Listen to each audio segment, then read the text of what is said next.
Welcome to this Java tutorial on conditional statements. In this lesson, we will learn if, else, else if, nested if, and switch case in a simple and clear way.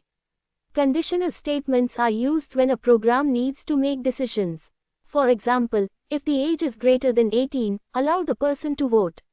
These statements help us control the flow of our program and perform different actions based on different inputs. Let's start with the basic if statement.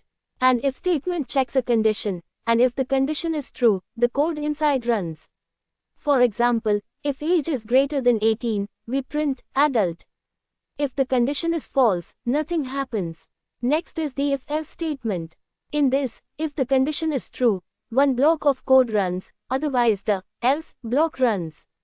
For example, if age is 18 or above, print adult, otherwise print minor. This structure is useful when there are exactly two outcomes. A real-life example would be, if it is raining, we take an umbrella, else we enjoy the weather. Now let's move on to the else-if ladder. This is used when multiple conditions need to be checked one after another.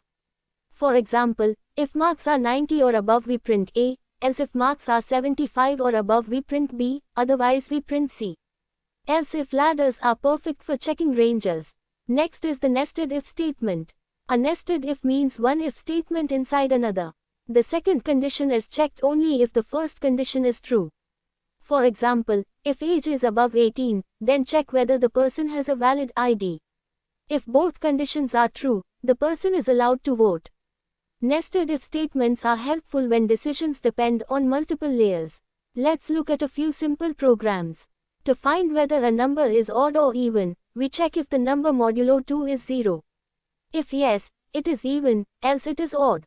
To find the largest of two numbers, we compare them using a simple if-else. To find the largest among three numbers, we use a combination of if-in. Else if with logical and conditions. Next, we learn the switch statement. A switch is used when we need to choose from many fixed options. For example, if the user enters a number between 1 and 7, we can print the day of the week. Each option is written as a case. If no case matches, the default case is executed. Switch is cleaner, easier to read, and better than a long else-if ladder. Switch can also work with characters, for example grade A and grade B. Switch statements can also have fall-through behavior, which means if we don't write a break, the next cases will run automatically. A simple calculator program can also be written using switch. Based on the operator entered, such as plus, minus, multiply or divide, the correct case runs and prints the result. To summarize, use if for a single condition, use if-else when you have two choices, use else if when you need to check many conditions, use nested if when one condition depends on another, and use switch when you have multiple menu-like options. Thank you for watching this tutorial. Please like, share, and subscribe for more simple and beginner-friendly Java lessons.